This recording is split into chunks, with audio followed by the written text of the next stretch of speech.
À l'asile, on retrouve Ozzy Osbourne qui a cumulé presque 2 ans dans divers instituts. Et ça, c'est Ozzy au début des années 80. Oui, je sais, il a un peu changé. Et ça, c'est Ozzy Osbourne maintenant, dont les frasques familiales ont été le théâtre du premier reality show sur la vie quotidienne d'une célébrité. Et avec la famille Osbourne, le quotidien est sérieusement déjanté. Le pire, c'est qu'il ne se force pas. Certaines mauvaises langues disent que la folie d'Ozzy, c'est du chic et juste bon pour attirer les médias. Pourtant, les faits sont là. Notre homme Ozzy démarre sa carrière de siphonné dès la fin des années 60. Avec son groupe Black Sabbath, il triomphe avec le tube Paranoid en 70. Faut dire que la paranoïa, il sait ce que c'est. D'ailleurs, ça finit par le faire virer de son groupe en 78. Ozzy est alors interné pour la première fois pendant près d'1 an.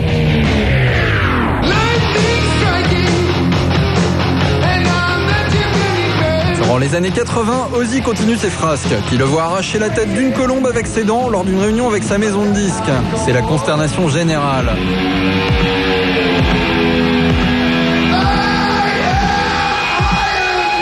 S'ensuit un deuxième incident en 82 lorsqu'il décapite sur scène une chauve-souris vivante jetée par un fan croyant qu'il s'agit d'une fausse. Après un bon vaccin contre la rage, Ozzy retourne illico enfiler la camisole. À la fin de cette décennie tumultueuse, c'en est trop et après avoir été arrêté en 89 pour menace de mort sur sa femme Sharon, il est interné pour la 3e fois pendant plusieurs mois. Ce sera son dernier séjour puisqu'il décide de devenir sobre durant les années 90. Enfin sobre, il semble quand même qu'il ait quelques séquelles.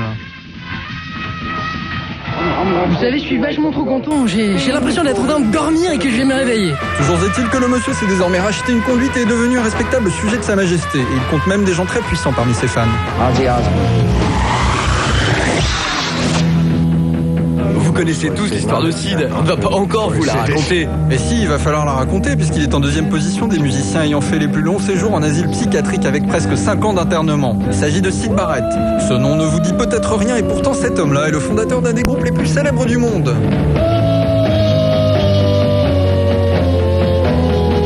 We don't need no education. Et bien qu'il n'ait pas composé ces tubes de Pink Floyd, on peut considérer qu'il en est l'inspirateur, comme nous le dit Roger Waters.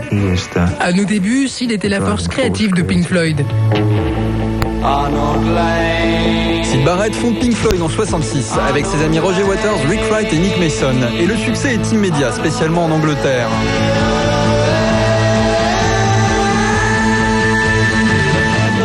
Mais Sid, qui abuse du LSD et beaucoup d'autres drogues, n'aura guère l'occasion de profiter de cette popularité, car il est déjà ailleurs. Incapable d'assurer sur scène lors des concerts, ses copains se voient obligés de le remplacer par son ami d'enfance, David Gilmour.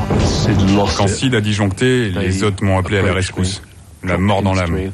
Mais il n'avait pas le choix. Et c'est en 68 que Sid effectue son premier séjour en asile psychiatrique. En 70, Barrett tente un comeback et signe 2 excellents disques solo, mais rien n'y fait, la folie le gagne à nouveau. Il multiplie les séjours à l'asile. En 75, alors que Pink Floyd enregistre l'album Wish You Were Here, il vient faire des apparitions en studio, mais n'adresse la parole à personne. Ses camarades, attristés par son état, lui dédient l'album et écrivent en son honneur la chanson Shine on You Crazy Diamond. Mais le diamant fou n'est plus assez lucide pour être sensible à cet hommage. Si The Wall, concept album sur le thème de l'isolement, triomphe en 79, Sid lui vit l'isolement au quotidien dans la cave de sa mère à peindre des choses bizarres. Désormais, il effectue des visites régulières chez son psychiatre et est devenu un personnage culte. Mais il semble qu'un retour à la raison soit maintenant impossible pour lui. Au début, lorsque j'ai vu Sid prendre des drogues, je me suis dit qu'il finirait fou et cloîtré chez lui, un peu comme Brian Wilson.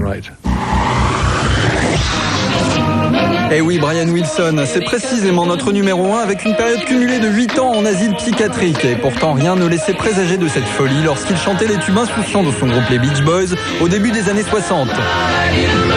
Ouais, encore que...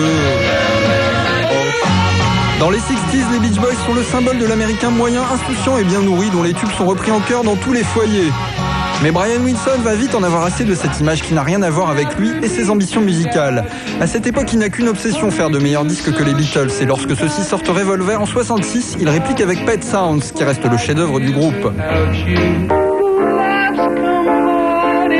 Mais un jour de 67, Brian craque. En écoutant Sgt. Pepper, il tente en vain de faire un disque en réponse, mais se croyant maudit, il sombre dans la folie la plus totale.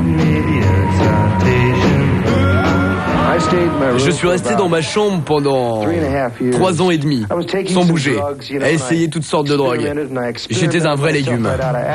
Et quand il sort du lit, c'est pour se rendre à l'hôpital psychiatrique. Obèse et barbu, même le réconfort de son ami Paul McCartney ne suffit pas à le sortir de sa torpeur. Durant les années 70, il revient de temps en temps jouer avec ses anciens camarades, mais il replonge à chaque fois et son cas semble désespéré. À tel point qu'il prend comme manager son propre psychiatre Eugène Landy. Après le décès de ses frères Dennis et Carl, Brian le malade mental est revenu petit à petit à la musique et a enregistré en 88 un très bel album solo dont certains textes sont co-signés par son psy. Désormais, il semble revenu à la raison et amaigri de moitié. Et oui, c'est lui le grand maigre avec la chemise blanche qui tripote des boutons. Étonnant, non ?